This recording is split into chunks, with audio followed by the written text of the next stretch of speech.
Er du mere til levende billeder, så skal du selvfølgelig melde dig til videogruppen, der producerer film bestilt af Kreds, Forbund eller ALO. Du behøver ikke at have kamera, der er mange andre gøremål. Idé, historie, manuskript, lyd, lys, musik, redigering og meget mere. Du vil komme til at se fjernsyn på en helt anden måde.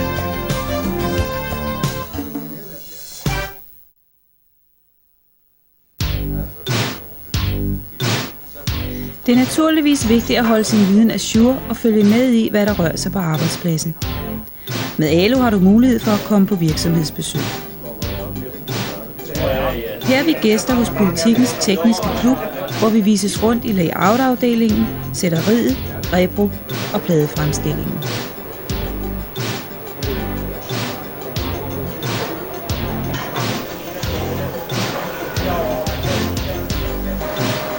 Rundvisningen ender i Politikens kælder, hvor vi ser den 4-etagers høje trykmaskine i fuld gang. I dette tilfælde et tillæg til søndagspolitikken.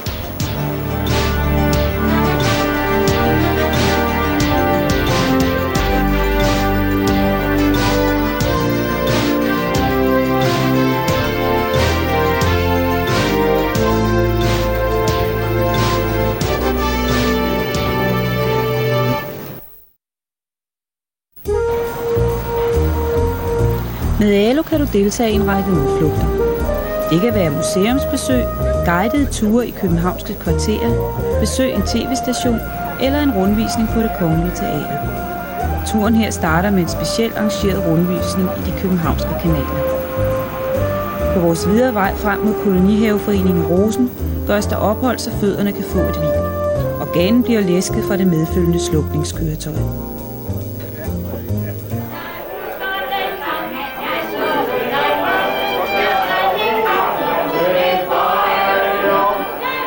Med i arrangementerne er næsten altid en frokost, men vender hjem rig på oplevelser og med et godt humør. Ture som det her er også en del af ALOs arbejde. Og da vi ikke er i stand til i ALOs bestyrelse at afskaffe arbejdsløsheden sådan lige med et knips med fingrene, så må vi jo prøve at forsøge tilværelsen for vores kolleger indimellem, indtil de igen kan komme i arbejde. I forbundets desktopværksted bydes der på en række kurser, ligesom der vil være åbne værkstedsarrangementer. Her vil du kunne udnytte en ledighedsperiode til at forny dine kundskaber i desktopprogrammerne Core Express, Photoshop, Illustrator med flere. Jeg synes, det er godt for os ledige, at vi kan komme på kursus her i Grafisk Forbundshus, så vi kan holde vores faglige kunde ved lige og lære noget nyt.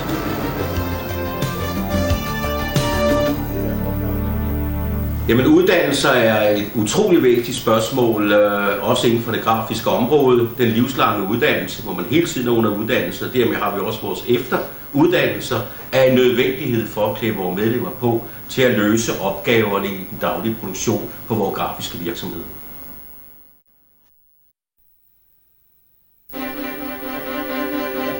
Folkene bag disse mange tilbud til arbejdsledige kolleger er ikke kun dem, som er valgt på den årlige generalforsamling.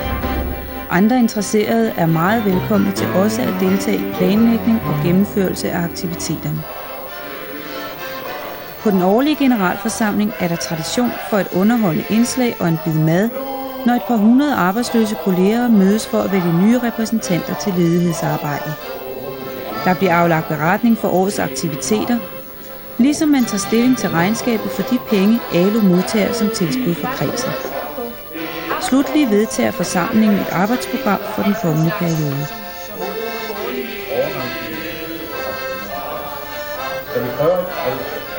Du kan også få indflydelse på ALOs aktiviteter. Mød op, vær med, få medbestemmelse og brug din arbejdsløshedsperiode til at få nye indtryk.